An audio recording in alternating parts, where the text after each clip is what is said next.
El mundo económico convulsionado tras la imposición de aranceles indiscriminados por parte del presidente de los Estados Unidos, Donald Trump.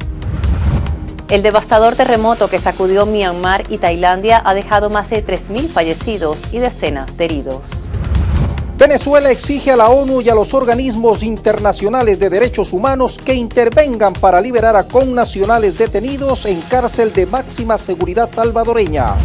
60.000 dosis de vacunas BCG y antipolio oral llegaron a Venezuela provenientes de Nicaragua. Clásico español en la final de la Copa del Rey, toletero venezolano jugador de la semana y todo listo para el BMX Freestyle. Y al cierre de esta edición les contaremos que Venezuela tendrá 2 santos reconocidos por la Iglesia Católica Universal. El Papa Francisco aprobó la canonización de la primera santa venezolana.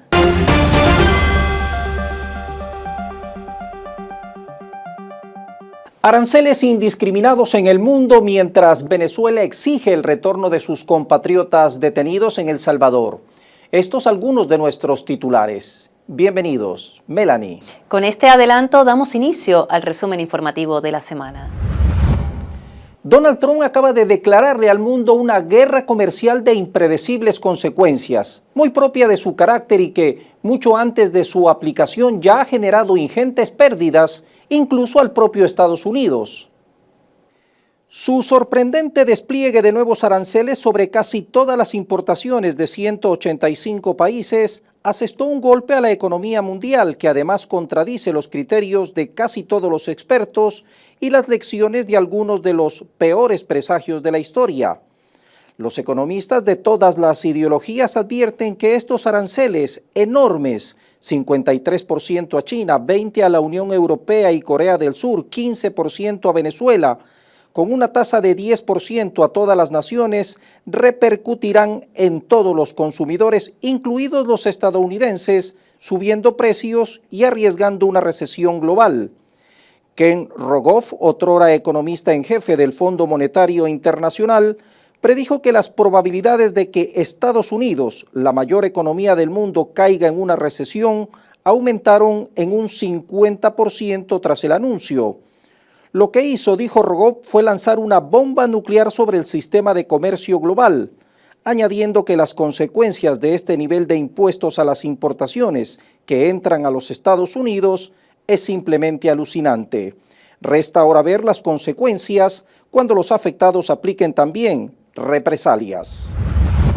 El devastador terremoto que se registró el pasado 28 de marzo en Myanmar ha dejado más de 3.000 fallecidos y centenares de heridos, siendo una de las catástrofes más duras de la historia asiática. El potente sismo de magnitud 7.7 provocó el derrumbe de numerosos edificios, mientras que otros quedaron peligrosamente inclinados. Además, ocasionó enormes grietas en el suelo. Según los últimos reportes, 3.085 personas perdieron la vida, unas 4.700 resultaron heridas y hay más de 340 desaparecidos, por lo que se declaró luto nacional por 7 días. El terremoto también afectó la vecina Tailandia. Allí las autoridades informaron que el número de muertos en la ciudad de Bangkok aumentó a 22 y más de 70 personas permanecen desaparecidas. La mayor cifra de fallecidos se produjo como consecuencia del derrumbe de un edificio en construcción de 33 pisos. Un video del metro de Bangkok muestra lo potente que fue el sismo. El presidente colombiano Gustavo Petro alertó sobre los obstáculos desde la oposición para impedir la consulta popular con la que él busca impulsar sus reformas sociales. Petro fue enfático en señalar que quieren un golpe de Estado. Es lo mismo que le hicieron a Salvador Allende en Chile. Las palabras del jefe de Estado se produjeron luego de que se encontraran más de 113.000 dosis de insulina guardadas en un almacén de Audifarma, una de las más grandes empresas privadas de servicio farmacéutico en Colombia, hecho que fue catalogado por el mandatario como un sabotaje al suministro de medicamentos con el fin de provocar malestar social y desestabilizar al gobierno. También señaló que esta campaña incluye una deslegitimización de las reformas sociales, particularmente visible en las pensionales, laborales, educativas y sanitarias que impulsa el gobierno. El Congreso, como parte de lo que denomina un golpe blando, ha impedido sistemáticamente el desarrollo de las reformas y se opone a cualquier proyecto de ley que beneficie los intereses sociales y económicos del pueblo colombiano, mientras que los sectores poderosos maquinan de todas las maneras el desprestigio del gobierno. El primer ministro de Israel, Benjamín Netanyahu, viajó a Hungría pese a la orden de detención de la Corte Penal Internacional. Su par húngaro dijo que no iba a ejecutar el arresto, argumentando que las decisiones de la CPI no están reconocidas por el Código Penal de su nación. El primer ministro israelí fue recibido el 3 de abril con todos los honores militares en el país europeo. Su par húngaro, Viktor Orbán, había prometido que Budapest no acataría la sentencia del Tribunal Internacional. Incluso decidieron cesar la cooperación con el ente judicial. En medio de la visita de Netanyahu, el gobierno de Hungría anunció su salida de la Corte Penal Internacional, alegando la politización del organismo cuyas actividades se han desviado de su propósito original. El jefe del gobierno de Israel cuenta con una orden de detención emitida por la CPI en noviembre de 2024, acusado de cometer crímenes de guerra en la Franja de Gaza. La primera ministra de Dinamarca, de visita en Groenlandia, busca apuntalar un frente unido durante su visita al territorio autónomo que el presidente de Estados Unidos, Donald Trump, busca asumir. Las tensiones entre Estados Unidos y Dinamarca se han disparado desde que Trump ha dicho en reiteradas ocasiones que quiere tomar el control de la isla ártica, rica en recursos por razones de seguridad. La visita de Frederiksen se produce tras el viaje del vicepresidente de Estados Unidos, J.D. Vance, la semana pasada, que tanto Nuuk como Copenhague consideraron una provocación. También se produce tras la formación de un nuevo gobierno de coalición groenlandés liderado por el Partido Demócrata de centro-derecha que ganó las elecciones generales el pasado marzo. Los observadores afirman que la visita tranquilizará a la isla de 57.000 habitantes, la inmensa mayoría de los cuales, según las encuestas, desean independizarse de Dinamarca, pero no quieren formar parte de los Estados Unidos. La presidenta de México, Claudia Sheinbaum, destacó los progresos del corredor interoceánico del Istmo de Tehuantepec, que busca convertirse en una alternativa al Canal de Panamá.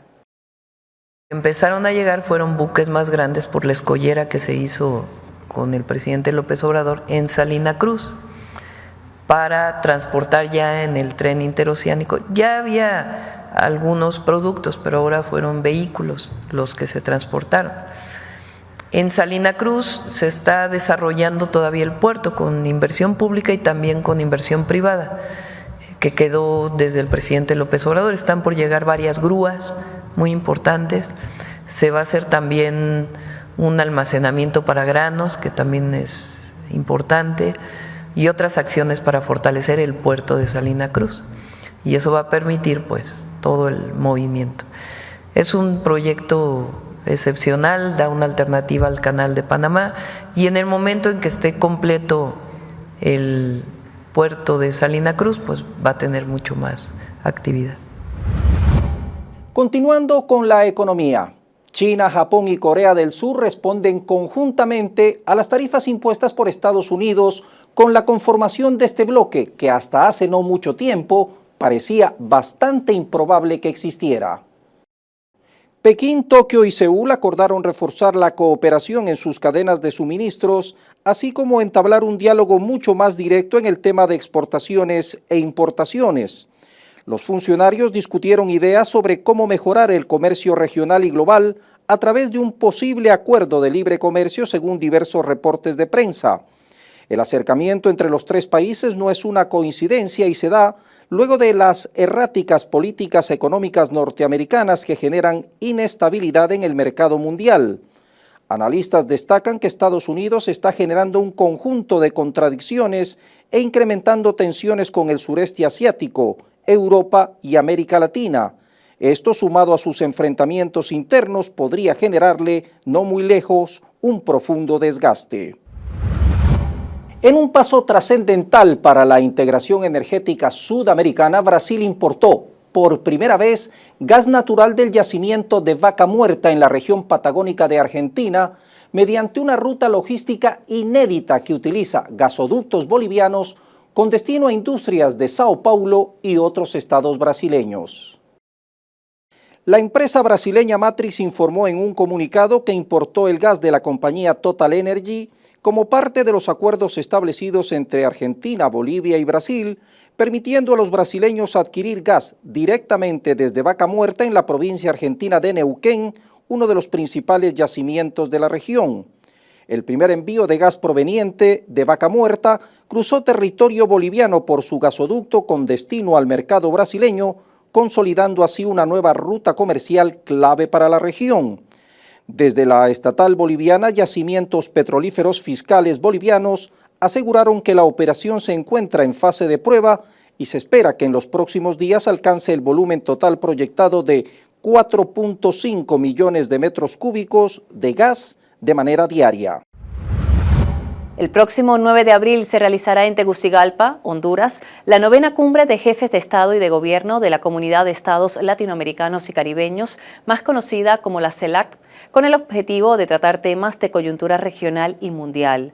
Durante el encuentro, Honduras entregará la presidencia pro tempore a Colombia. Para los objetivos de la cumbre, esta se llevará a cabo en el Banco Central de Honduras. Se han invitado a todos los países miembros. Por el momento se han recibido la confirmación de presencia de algunos jefes de Estado y de Gobierno de países amigos. Para leer algunos está Belice, Bolivia, San Vicente y las Granadinas, naturalmente Colombia, que es quien recibe la presidencia pro tempore, Haití, Cuba y Uruguay. Obviamente otros países están en el proceso de preparación de sus confirmaciones. El formato será el siguiente. El día 7 se hará una reunión de coordinadores nacionales. El día 8 tendremos una reunión de cancilleres de la CELAC y naturalmente el día 9 está convocada la cumbre de presidentes y jefes de Estado y Gobierno de la CELAC. En salud, un creciente cuerpo de evidencia ha vinculado cada vez más los refrescos dietéticos y otros alimentos sin o con pocas calorías con el aumento de peso, tanto que la Organización Mundial de la Salud emitió ya un aviso en mayo del 2023 diciendo que no se deben usar sustitutos del azúcar para perder peso.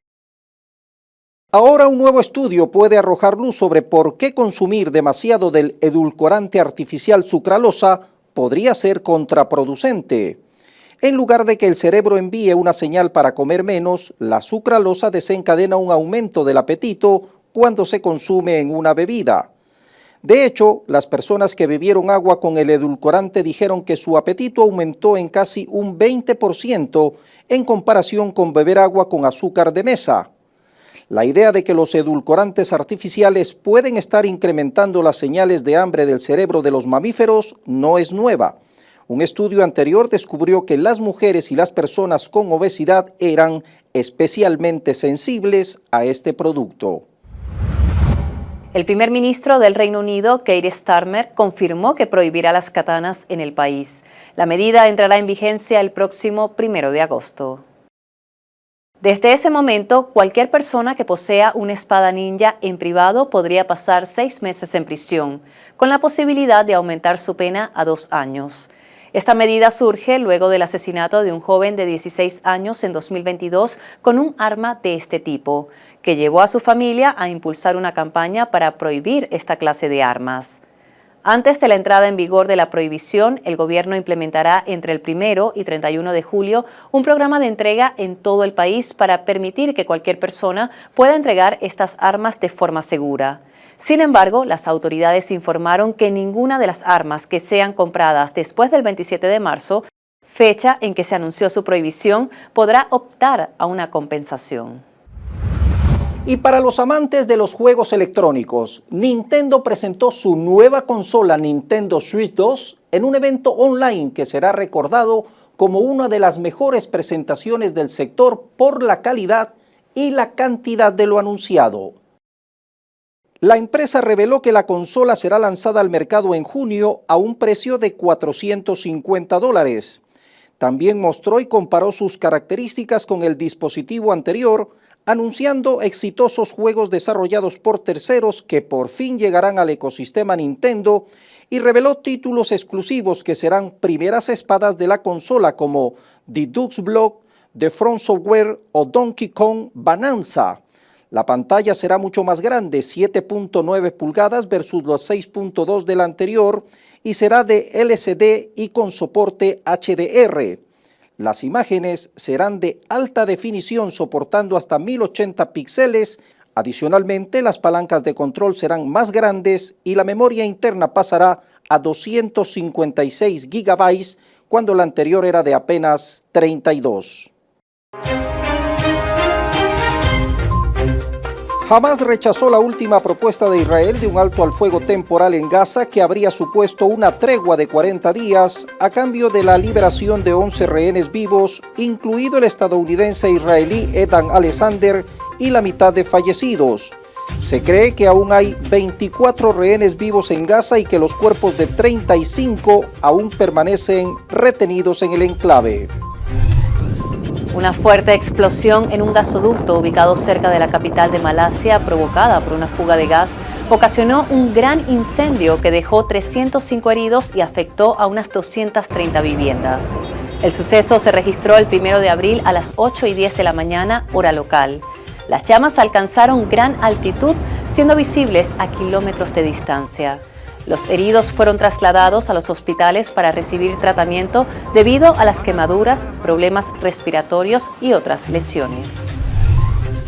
Peritos de la policía científica declararon en el juicio que por negligencia médica continúa en la Argentina por la muerte del astro del fútbol Diego Armando Maradona.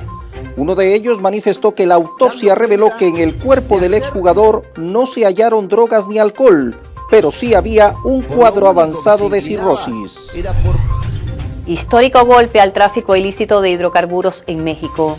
Luego de labores de inteligencia e investigación, las fuerzas de seguridad del país realizaron cateos en predios ubicados en el estado de Tamaulipas, logrando el aseguramiento de 10 millones de litros de diésel, 192 contenedores, 29 tractocamiones, armamento y vehículos. Como parte de este operativo, también se logró el aseguramiento de un buque cisterna en el puerto de Tampico al detectar irregularidades sobre su carga. La fiscal general de Estados Unidos, Pat Bondi, ha solicitado pena de muerte contra Luigi Mangione, el hombre acusado de matar a tiros a Brian Thompson, el CEO de la compañía de seguros estadounidense United Healthcare, que murió a la salida de un hotel de Manhattan, Nueva York, el pasado 4 de diciembre. Mangione se enfrenta a cargos federales, posible pena de muerte que rige en este caso por la acusación de asesinato con un arma de fuego. Más de 500 presos escaparon de una cárcel en Haití. Según reseñaron medios locales, sujetos fuertemente armados irrumpieron en la madrugada del 31 de marzo en la prisión civil de Mirk-Balek, facilitando la fuga de varios reclusos y agravando la crisis de seguridad entre la población. Este hecho demuestra que las pandillas están fortaleciendo su control y continúan desafiando a las autoridades. Las Fuerzas Armadas chinas realizaron ejercicios militares con fuego real en el mar de China Oriental, intensificando los ejercicios que ya se llevan a cabo cerca de Taiwán, que incluyen ataques de largo alcance contra instalaciones de infraestructura crítica simuladas. Estos ejercicios, según los analistas, sirven tanto como preparación crucial como cobertura estratégica ante una posible invasión futura de la isla autónoma. En México inició la campaña electoral para la inédita elección popular del Poder Judicial que se realizará el próximo 1 de junio. Durante 60 días, más de 3.400 candidatos que buscan ocupar cargos como jueces, ministros y magistrados realizarán sus actividades para conseguir el voto de la población.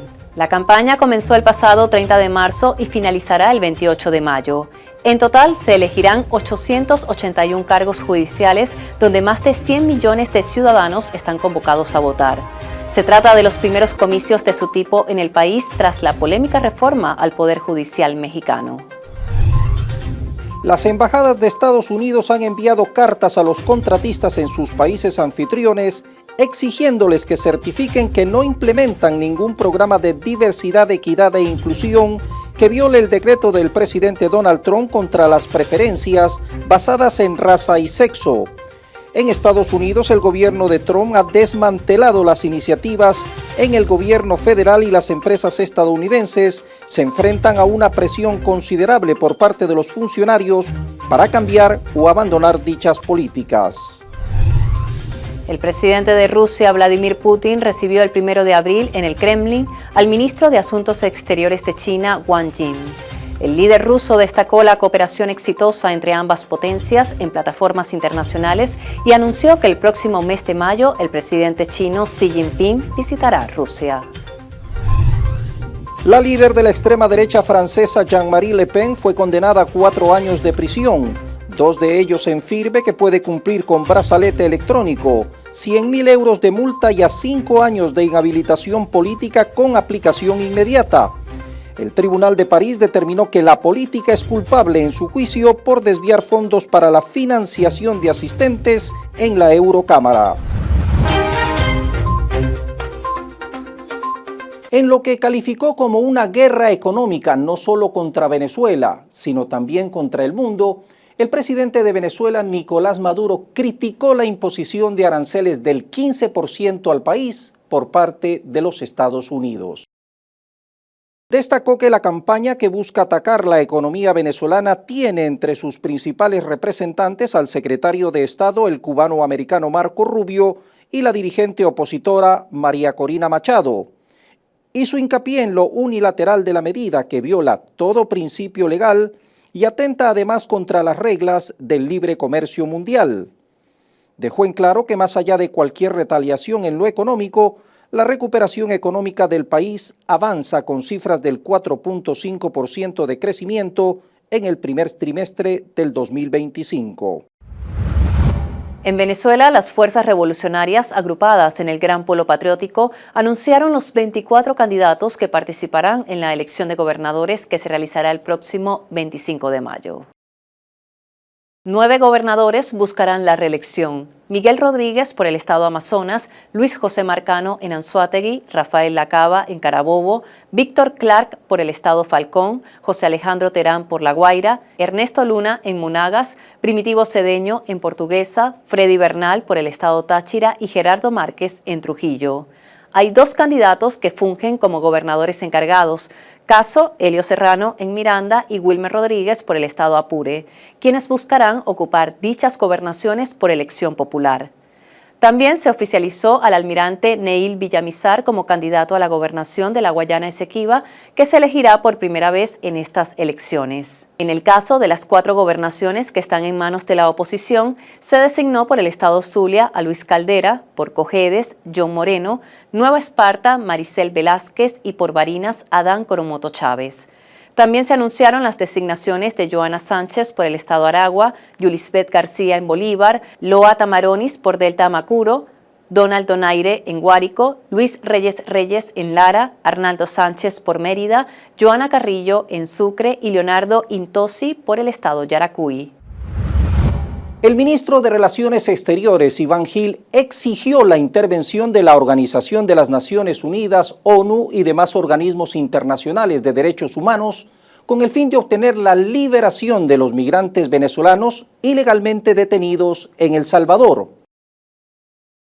Es hora que el sistema internacional, que el sistema de Naciones Unidas asuma su papel con valentía, sin cobardía, sin dobles raseros, y pida la inmediata restitución de la libertad de estos compatriotas. Dejó en claro que no existen antecedentes legales que justifiquen la presencia de connacionales en la cárcel de máxima seguridad de El Salvador, situación que ha sido reiterada por diversos organismos que defienden los derechos humanos en el continente. Puso en evidencia que las autoridades norteamericanas no han podido justificar sus acusaciones en torno a sus antecedentes penales, ni tampoco su pertenencia a grupo delictivo alguno. Esto hace aún mucho más ilegal su detención y su traslado a un tercer país, sin juicio, sin condena y de manera indefinida. El fiscal general de Venezuela, Tarek William Saab, exigió un pronunciamiento de la Corte Suprema de Justicia de El Salvador por el caso de los migrantes venezolanos que fueron enviados a una cárcel de máxima seguridad en ese país centroamericano. Además, denunció que otros 15 connacionales fueron recluidos esta semana en el Centro de Confinamiento del Terrorismo, más conocido como el CECOT. Son detenidos y deportados por ser venezolanos. Segundo, han sufrido tratos crueles, inhumanos y degradantes. Tercero, han sido privados ilegalmente de su libertad, aparte de haberle violado su integridad física. Son varios en escala los delitos tipificados que entran claramente para ser considerados crímenes de lesa humanidad. Ahora cada día nos mandan de cuentagotas nuevos deportados a El Salvador. En la madrugada hablaron de 15 más que se suman a estos 238. Por lo tanto, exigimos que el habeas corpus, hay un habeas corpus introducido por abogados en El Salvador y está en manos de la Sala Constitucional, sea declarado con lugar. Yo como fiscal general de la República exijo un pronunciamiento de la Corte Suprema de Justicia en función de ese habeas corpus. El país está en pie y desarrollando su plan de independencia de producción petrolera absoluta, destacó la vicepresidenta Delcy Rodríguez. Señaló que al cierre de marzo, iniciando abril, la producción petrolera en Venezuela se encuentra en normalidad y atendiendo el plan trazado para el incremento de producción en los diversos campos. Rodríguez destacó que Petróleos de Venezuela continúa en producción de los pozos con esfuerzo propio, enfatizando que las empresas internacionales que operan en la nación sin licencia de gobierno extranjero alguno funcionan a plenitud y sujetas a las leyes de la República. La vicepresidenta añadió que PDVSA mantiene su producción de gas para el abastecimiento doméstico creciente y se encuentra enfocada en proyectos para la exportación con empresas internacionales, así como su sistema de refinación nacional. Durante la entrega del Hospital Tipo 1, Dr. Eudoro González, el presidente de la República, Nicolás Maduro, enfatizó que fortalecerá el sistema de salud para que llegue a todos los rincones del país. Destacó que la Casa de Salud cuenta con 17 servicios médicos especializados y la sala de terapia más grande del estado La Guaira. 60.000 dosis de vacunas entre BCG y antipolio oral llegaron a Venezuela en la madrugada del 1 de abril provenientes de Nicaragua para fortalecer el programa ampliado de inmunizaciones para los recién nacidos y menores de 5 años. Las vacunas, según informaron las autoridades, serán distribuidas en todos los estados del país. Tras su arribo de los Estados Unidos luego de ser deportado, Leonel Moreno, más conocido como Leito Oficial en las redes, fue detenido y puesto a disposición de las autoridades para ser encausado por el delito de incitación al odio. De ser hallado culpable, el influencer enfrenta una pena que oscila entre los 10 y los 20 años de prisión. Ante las nuevas perturbaciones económicas, el presidente de Venezuela, Nicolás Maduro, firmó un decreto que suspende el pago de tributos municipales por 12 meses a los sectores productivos. Para que en este año, donde vamos a enfrentar y superar estas perturbaciones, podamos nosotros darle esta garantía, esta facilidad a los sectores productivos. Me comprometí en el Consejo Nacional de Economía y firmo el decreto. 3 vuelos más con migrantes procedentes de los Estados Unidos arribaron al país, 2 de ellos desde México y un tercero del país del norte. El gobierno destacó que el traslado ha sido coordinado con las autoridades estadounidenses en el plan Vuelta a la Patria y permite a muchos de ellos retornar tras estar detenidos más de un año en centros de reclusión para migrantes. En el primer vuelo arribaron 313 personas, 151 niños, 102 mujeres y 60 hombres. La ministra de Hidrocarburos de Venezuela, Delcy Rodríguez, exigió a la agencia de noticias Reuters rectificar y cesar las campañas de mentiras contra la industria energética del país. La solicitud surge luego que la agencia publicara datos falsos y afirmara que las exportaciones petroleras de Venezuela cayeron 11.5% en el mes de marzo. La alta funcionaria desmintió esa afirmación y aseguró que no hubo tal caída y que, por el contrario, las exportaciones petroleras del país registraron en ese periodo un crecimiento del 8.78%. El presidente de Conindustria, Luigi Piccella, al referirse a los resultados de la última encuesta de coyuntura, destaca que el sector proyecta las perspectivas de crecimiento para el año 2025 de alrededor del 11%. El índice de confianza sale de mezclar tres factores. En primer lugar, las expectativas de producción, en segundo lugar, el nivel de inventario y el tercero, la cartera de pedidos.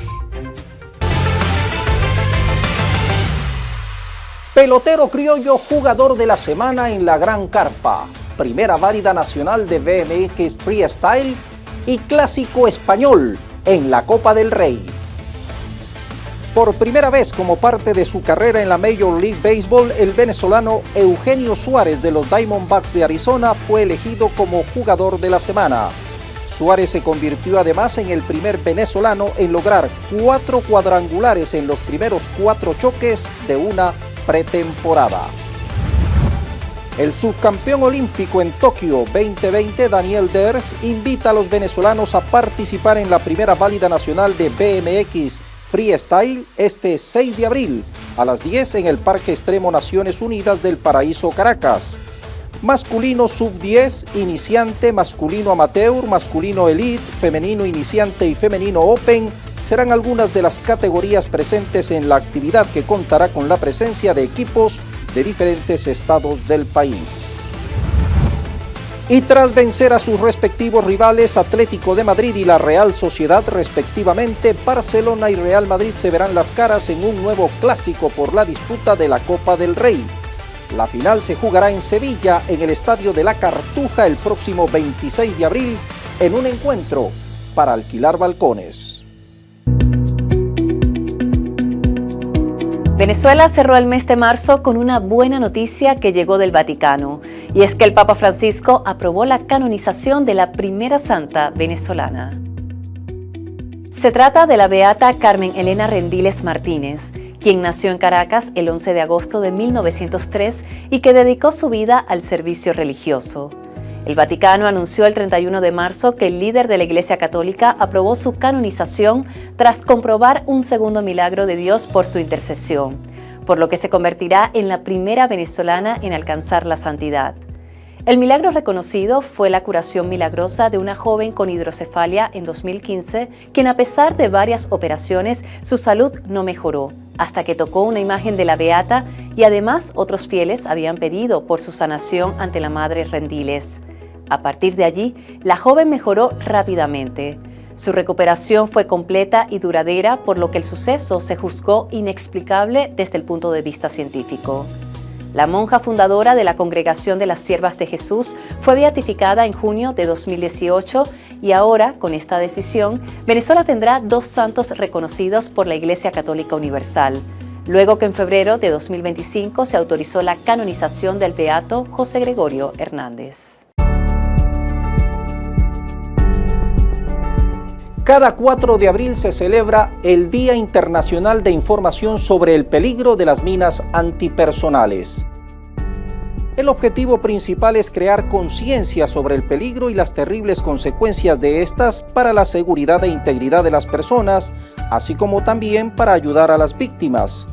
Durante más de 20 años, la labor de la ONU respecto a las minas se ha centrado en cubrir las necesidades de las personas afectadas y además conseguir que haya el menor impacto posible en las personas, ya sean civiles, trabajadores humanitarios o personas que trabajan por el mantenimiento de la paz.